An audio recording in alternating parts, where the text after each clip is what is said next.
This today is to invite all of us into a deeper critique of our unsustainable lives and learnings, because such understanding is fundamental to becoming real agents for sustainability. And real sustainability won't happen without a lot of us agents. I don't know about you, but I'm doing a lot of yelling at my radio and television set these days.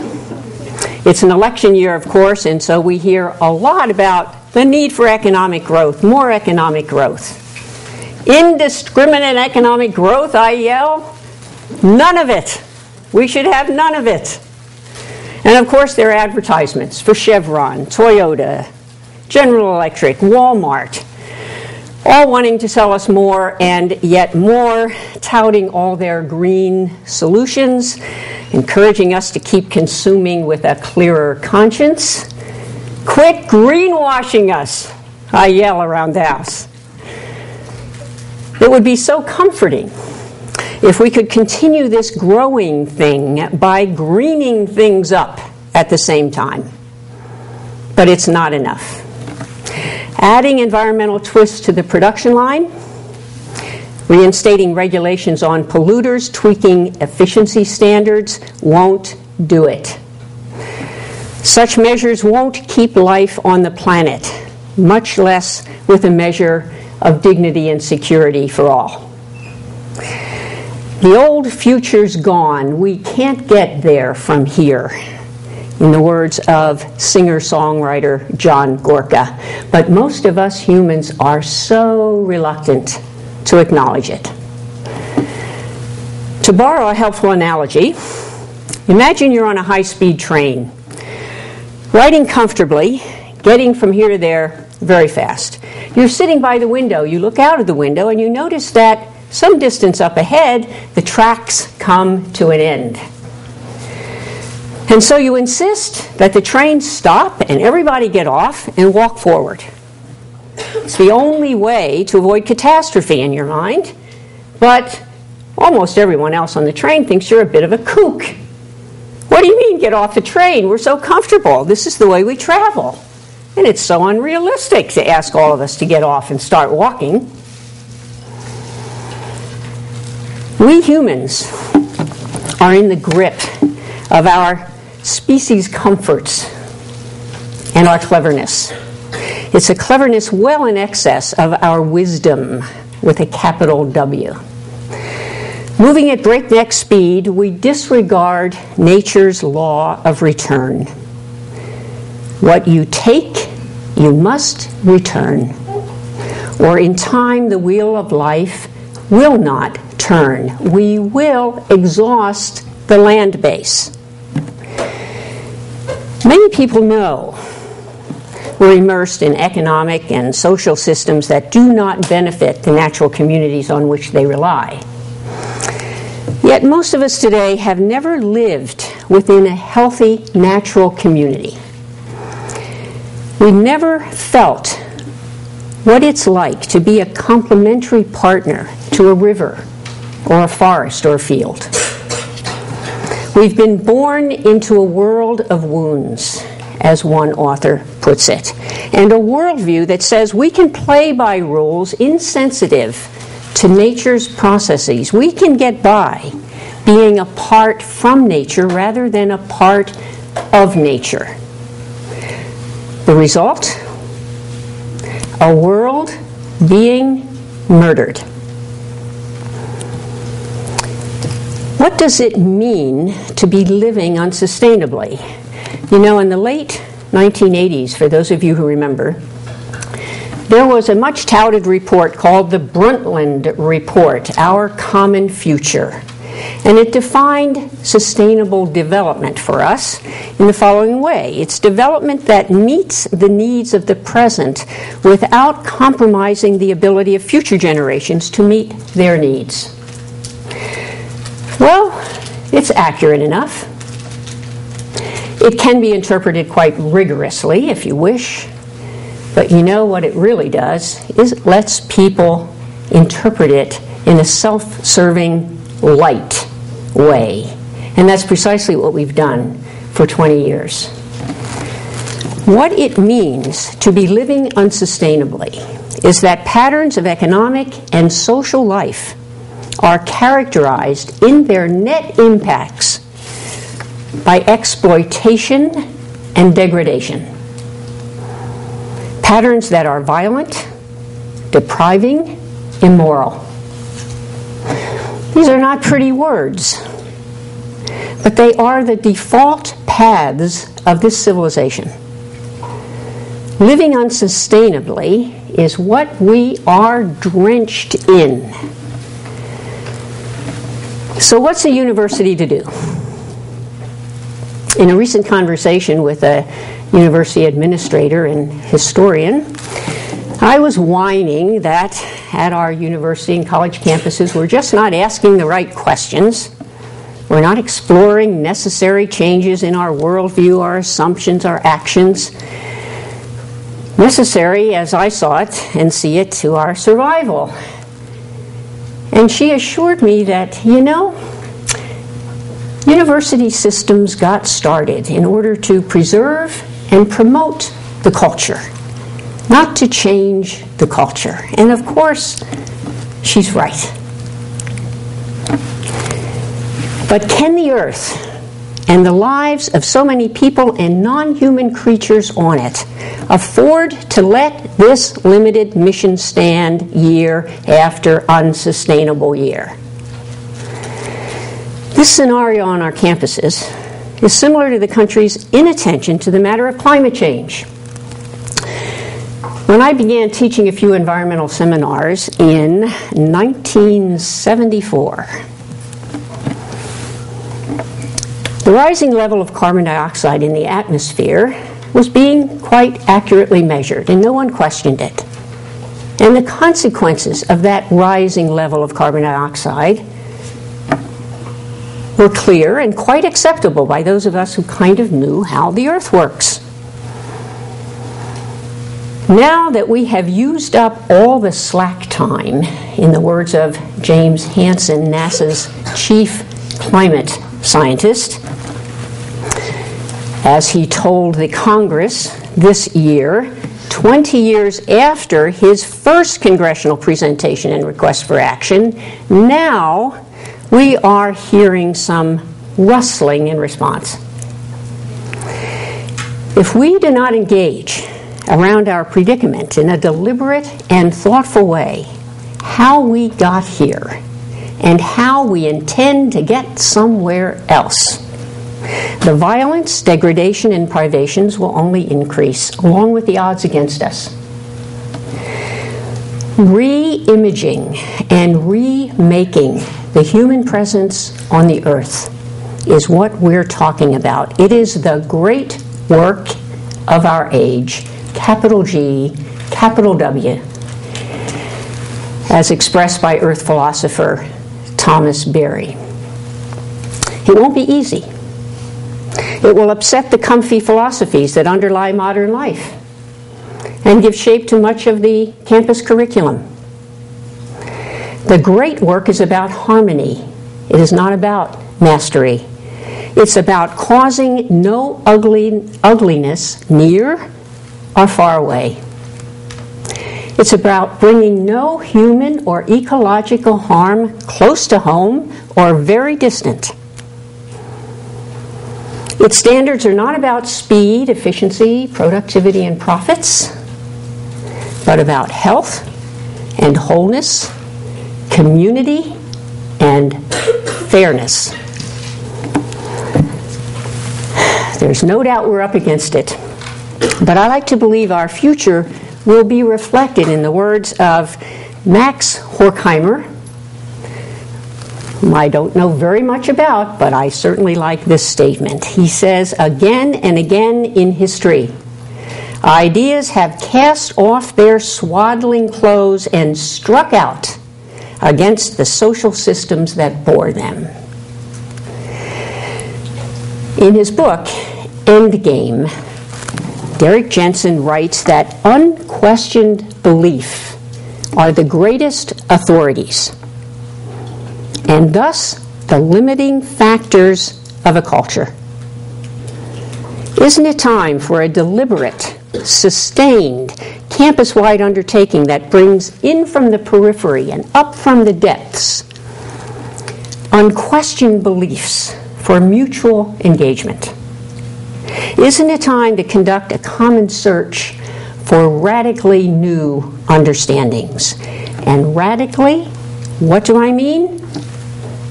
Something that goes to the roots. That's what radical means. Goes to the roots. I suggest we need thoughtful ferment in 6 realms. And you're going to say, well, Virginia, these are such weighty topics. These are such big ideas. And I'm going to say to you in response, of course they are. That's where we've brought ourselves. First, our dominant worldview. The assumptions we live by that we've never heard of. What are they? Do these underpinnings of civilization work for people and planet? Can we rethink the worldview? Rethink ourselves? It may take nothing less. Second, the industrial, corporate, commodity economy. Who and what are really being served, and for how long? 3, what are the limits? On a finite planet, growth and expansion cannot be infinite. 4, the matter of property. Who should own it? And what in the world ever happened to the commons? 5, security for homeland and planet. Where is security to be found? And 6, questioning the legitimacy of this so-called democracy and our role as citizens. How do we understand and lay claim to the public sphere and people's rightful authority to govern ourselves? Of necessity, this forum is a mere introduction to these issues. Each of them could be a semester seminar in itself, and you will notice that they are deeply connected to one another. There is a handout available for you. There are some up here in the front. There are some on the back table that lists these 6 areas of exploration. There's also a bibliography there, rather wide-ranging, depending on your particular interests. And on the reverse side, a series of graphs that at one glance can tell you why we need to be about this work. And as you look at it a little more carefully, it will give you some specific information that might be of interest. So pick one up before you leave. Realm number 1, about the world view and our sense of who we are. Should we not ask how our worldview, brought to us by white supremacy, a predatory economics, and patriarchy, power over rather than power shared systems of rule, fits the prospects of our staying on the earth with other living species? The notion that we can control a world that is complex beyond our imaginings is probably stupid. Would we be better with an ignorance-based worldview, as Dana Jackson of the Land Institute proposes? Should we ask how the dominant assumptions about our human nature harmonize or not with the natural world?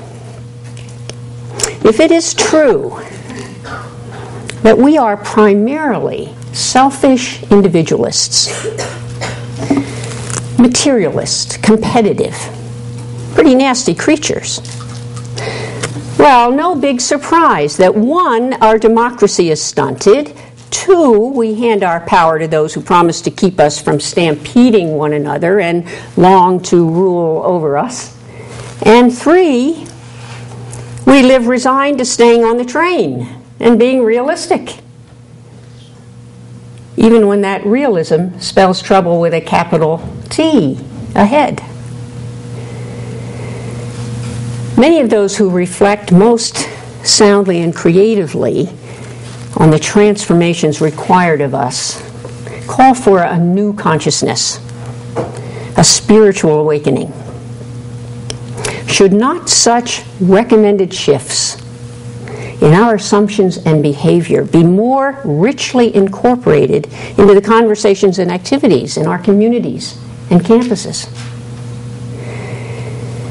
Realm 2, the industrial corporate commodity economy. Who and what's being served? We're generally good at teaching about the power and glory of Western civilization, and of course there are amazing things to tell. But do we qualify this story with the critical and unquestioned fact that it's an unsustainable civilization? Especially true of industrial civilization. And what does this mean again? What does this mean? Unsustainable? That the civilization is fundamentally given to exploitation and degradation. History, normally taught by the winners, by those in control, doesn't often include that our thriving industrial civilization required making virtues of the 7 deadly sins. I'll just mention them, you can do the rest. Pride, envy, anger, sloth, avarice, gluttony, and lust. And I just read very recently that the Catholic Church, the Pope I presume, added environmental pollution to the list. Good for him. Good. What questions about this economy are we not asking? Are we conducting this economy within the Earth's carrying capacity or the carrying capacity of the regions within which we live? Are our students conversant with the idea of carrying capacity? Do they graduate caring about carrying capacity? Do we ponder how much of our producers' financial profits involve others paying with their carrying capacity? Whose acreage? Whose fishing waters? Whose resources? Whose labor, local and regional self-reliance are we reducing by our takings? Will hundreds of millions of people in India continue to suffer thirst and hunger as Coca-Cola pulls huge amounts of high-quality water out of their aquifers to make, bottle, and profit on unhealthy beverages? Or as former grain fields of India supply tulips and dog food for Europe? Will West African fishing families continue to suffer the loss of a high-protein diet as their fish are hauled off to the European Union for a pittance of currency? Most countries that report child malnutrition are exporting food. So often the urban and rural poor are not dying from starvation, but because they live amid social and economic relationships and policies that serve people far away. How did that happen? Is that okay? What do we think? What do we do? While the market value of global economic output has tripled since 1970, the wealth and well-being of us humans and our Earth has not tripled. A quick look at the status of some of our renewable resource systems shows that we continue, after decades and decades, to lose topsoil at the rate of 1% a year. That's 10 to 100 times faster than it's being produced. In less than 20 years, 65% of the global population will live in water-stressed areas. Imagine what that means. Our wildlife, a quarter to a third of the world's wildlife has been lost since 1970. This is according to the Zoological Society of London. And that includes land-based, marine, and freshwater animals. It's one of the great extinction episodes of our history. And it's due to climate change, overexploitation, destruction of habitat, pollution, and the spread of invasive species. How do all those species end up where they're not supposed to be, you might ask? Largely, they travel on the massive global trade ships. I just read something very recently by a woman who researches and writes on this, Cara Lago. In our very near St. Lawrence River, there are 186 invasive species. A recent virus there is killing off the large trophy fish. Where do all those species come from, those 186 invasive species? A third of them from the Baltic Seas.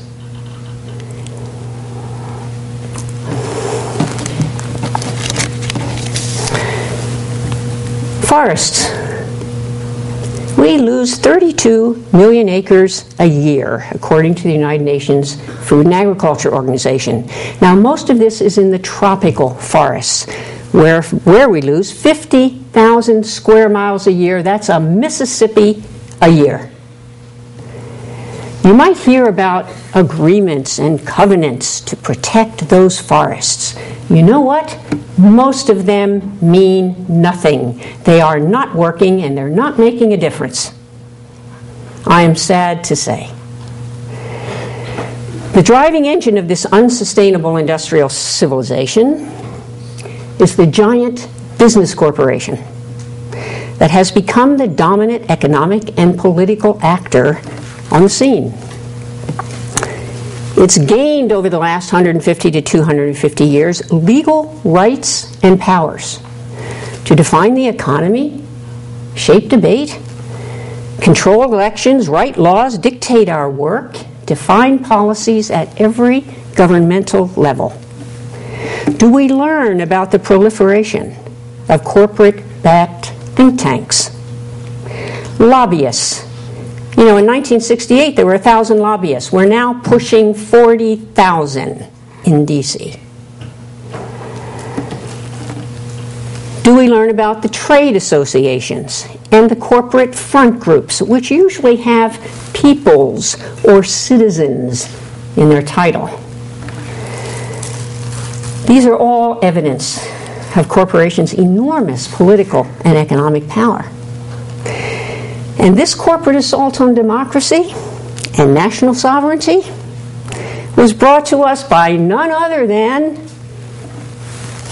the so-called democracies. Who tells this piece of Western civilization story?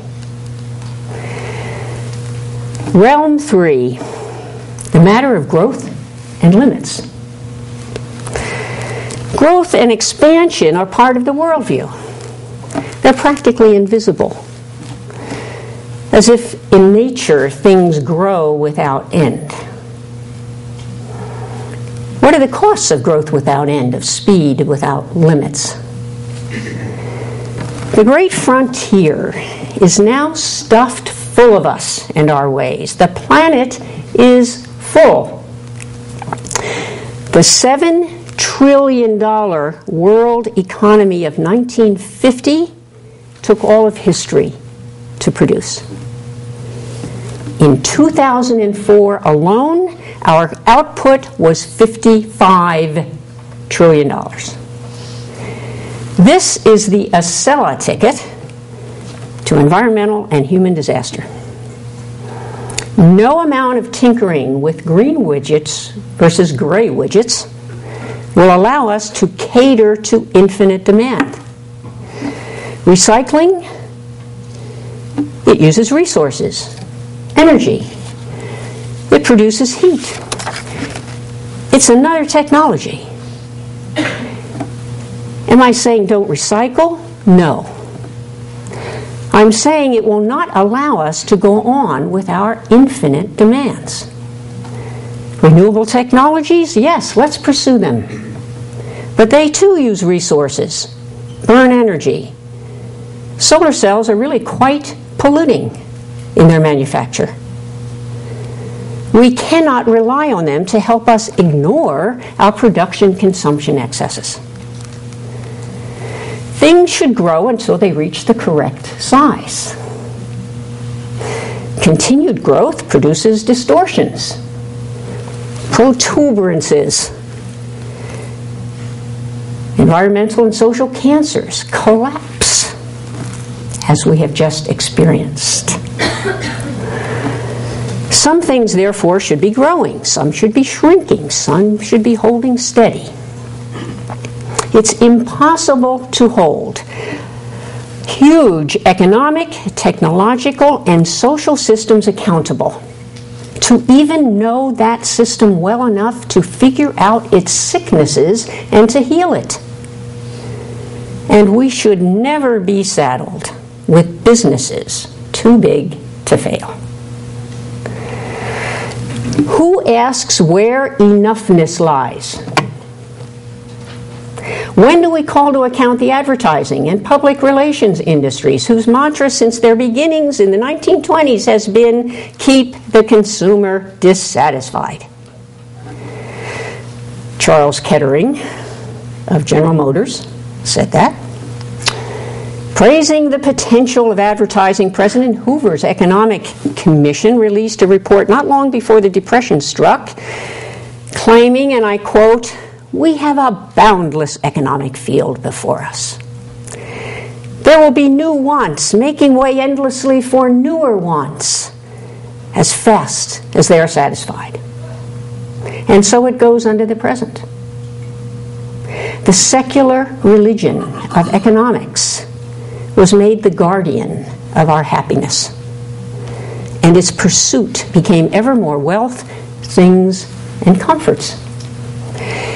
In 2000, the average married couple with children was working 500 hours a year more than in 1979. The average American home grew 50% in size in that time, during that interval. By 2005, the average household was carrying $19,000 in debt, and that does not include home mortgage. Many are working themselves into a frenzy, not just to pay what has to be paid for, and there are huge expenses in that regard, but also to consume all the stuff our machines and labor can produce. How many of our business schools, management courses, economics classes question this compulsion for more? How many point out to their students in their campuses the very dishonest and destructive economic measure known as the gross domestic product? How many make clear that the GDP takes all economic activity and counts it as positive, whether it's associated with good happenings for people in the earth or bad happenings for people in the earth? Whether it's in response, whether it's economic activity in response to a disastrous oil spill or a train collision, or a boosted economy due to the rise of startup sustainable technologies. Whether it's measuring economic activity generated by an increase in new locally owned businesses on Main Street, or a big automobile accident that also just occurred on Main Street. And the latter is apt to boost the GDP far more than the former. Why? Because we have the insurance companies arriving on the scene, and the medical corporations, and the automobile corporations, and the legal corporations. There have been alternative and more honest economic measures around for decades. Do we learn about them? The Index of Sustainable Economic Welfare, ISEW, is just one of them. It's been declining, by the way, since 1970, while the GDP is climbing.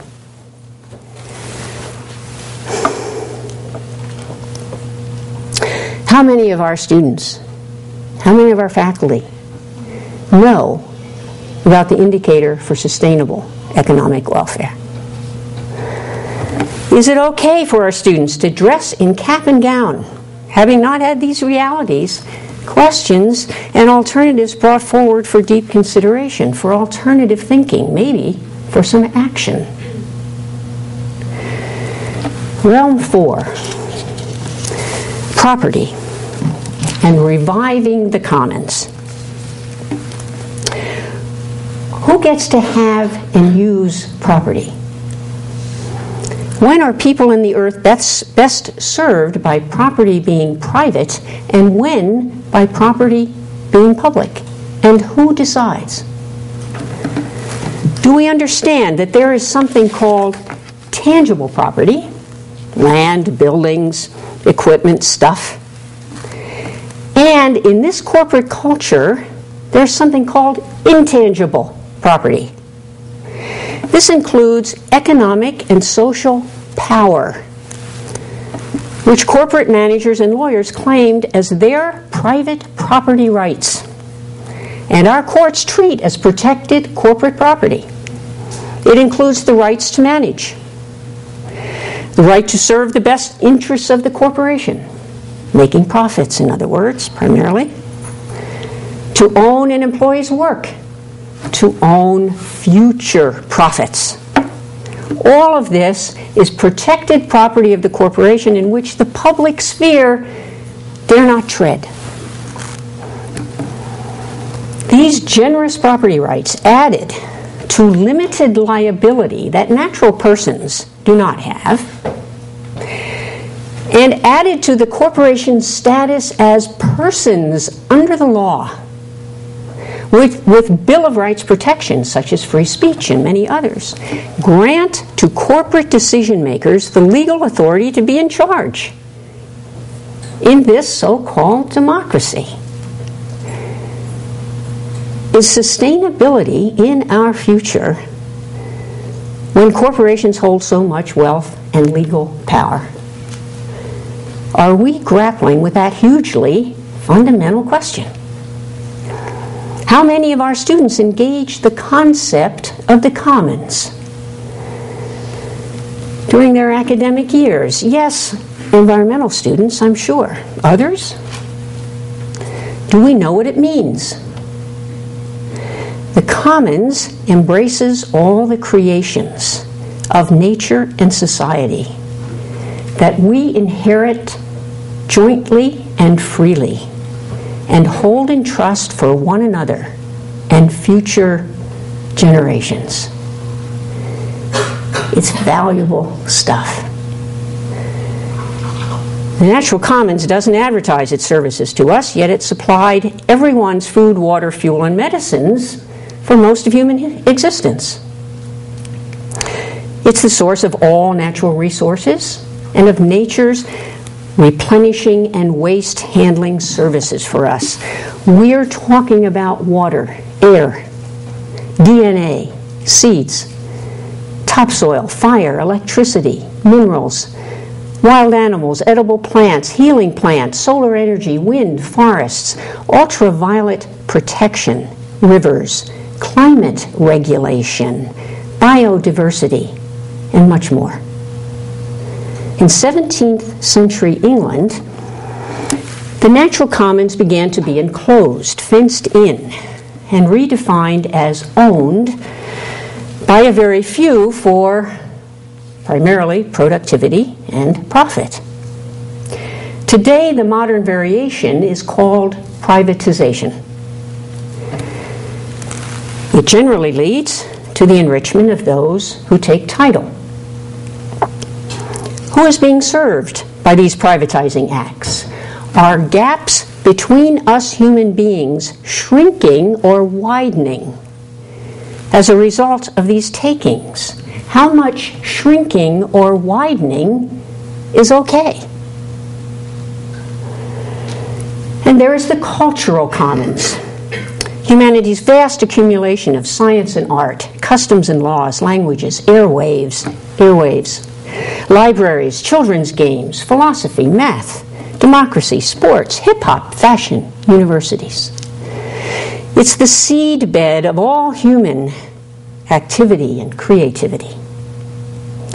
The commons brings us our sense of community through its playgrounds and public squares, its main streets, trees, and activities. The commons is in grave danger today from a relentlessly attacking private market.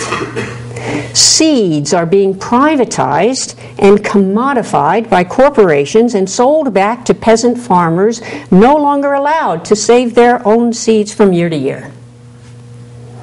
Water is being pulled out of aquifers and streams, commodified, put into bottles and pipes, and moved to places far away for a profit.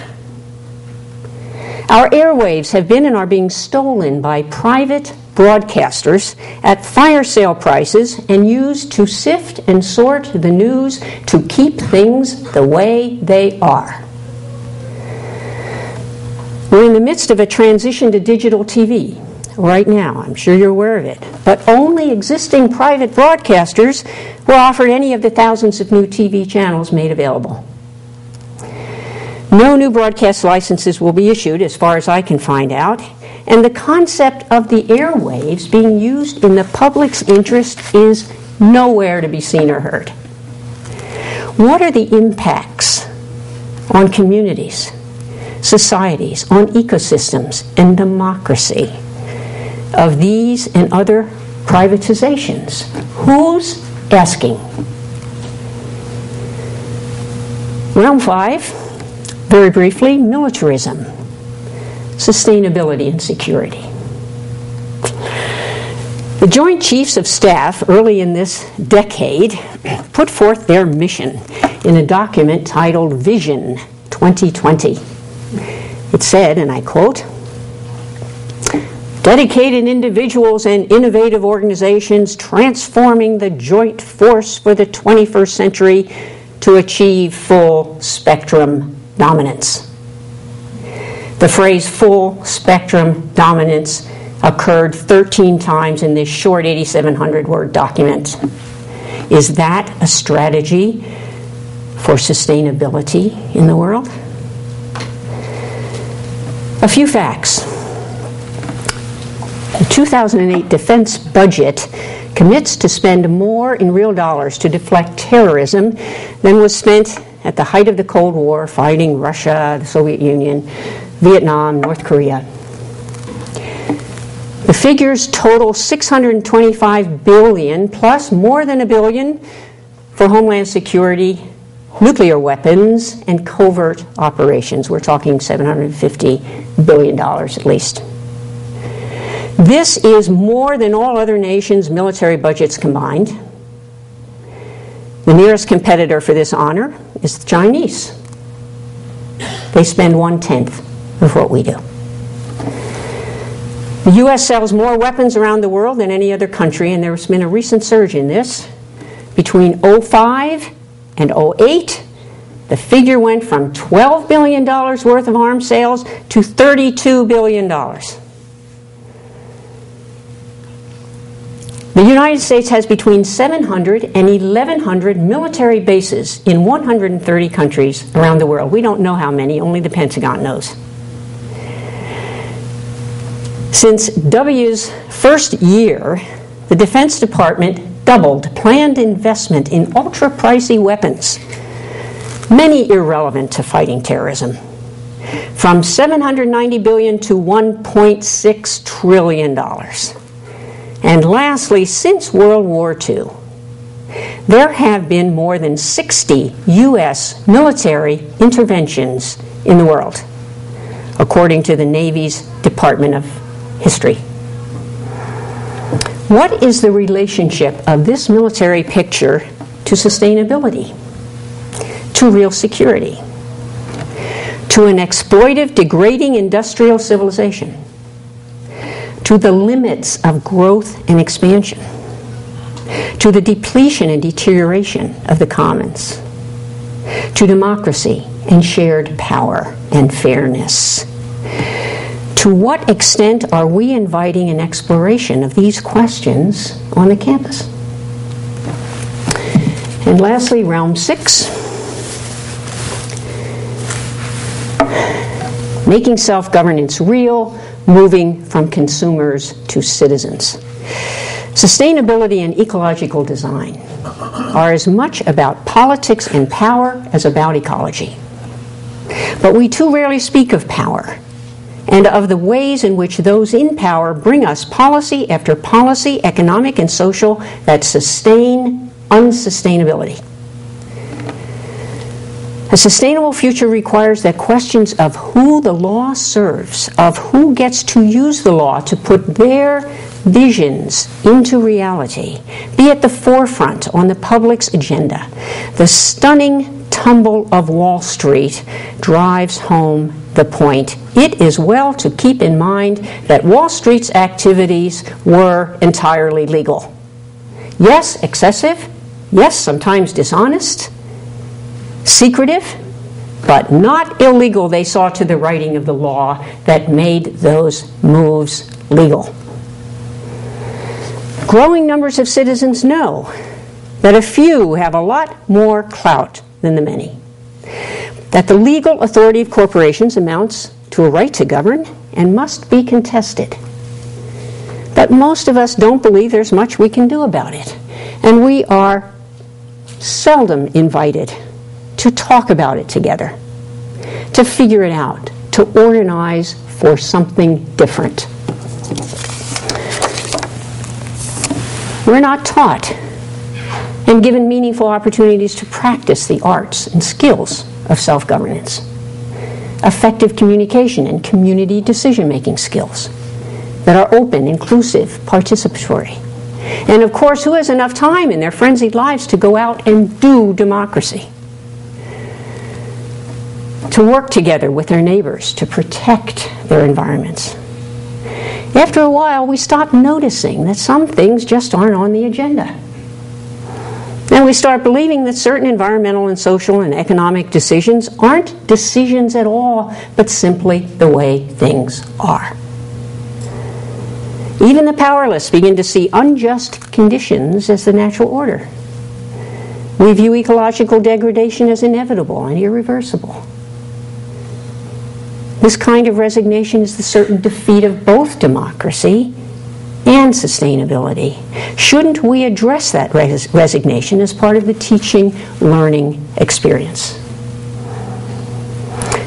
Given the dismal performance of U.S. political systems, where sustainability is concerned, people are looking at 3 courses of action. 1, turn management over to the experts. But the experts will address management, not rethink aims and design of the system. The objective will be to keep the extractive economy going a bit longer. Others say, turn it over to the business corporations and to the market. But the self-organizing market is in conflict with the organizing processes of ecosystems. Corporations in this industrial economy are designed to be predatory and ruthlessly competitive. One author put it as follows: corporate capitalism is no more likely to transform itself into ecotopia than lions are to become vegetarians. Third, we could create a better kind of politics and better political institutions. Democracy today is weak, shallow, dangerous, and corrupted. According to James Speth, in his very new book, which I highly recommend to you, The Bridge at the Edge of the World. Today's democracy can't possibly lead to the kinds of transformational changes we need. I would suggest that the priorities for human and ecological health and wholeness can only grow out of a larger kind of public life, an energized commitment to the public sphere that is inclusive of all and characterized by participation and social learning, not just individual learning, not just classroom learning by ourselves as a student, but community learning, larger societal learning. How about a lot more self-government by citizens and much less representative government in the name of citizens? How do we do that? Teddy Roosevelt might well have been correct in his assessment that the majority of plain people will, day in and day out, make fewer mistakes in governing themselves than any smaller body of men will make in trying to govern them. Can we explore together the roots of our unsustainable lives in society? Figure out what we want and how we want to go about getting it. We can be sure the current abusive culture knows what it wants. Without a deepening of democracy within the most privileged nations, especially the United States, we'll never move ourselves towards sustainable lives and communities. We can no longer allocate to small groups of dissenters, to activist organizations, and a few alienated academics the great work of our age. We need to be building people's movements for this work. Dare I say, movements of rebellion. And when will we know we're succeeding? Well, perhaps when many of our students do the thing, notice something, in a way similar to a friend of mine recently who drove onto a large divided highway in Canada and noticed a short way onto the road a big sign to the right. It said, "No services on this route." And when she got to her destination, she pulled out her laptop and she typed to me, Virginia, I just read this big sign along the highway, and you'd appreciate. It's wonderful. Double meaning. No services on this route. So I welcome questions, conversation, suggestions as to where we go from here. Thank you.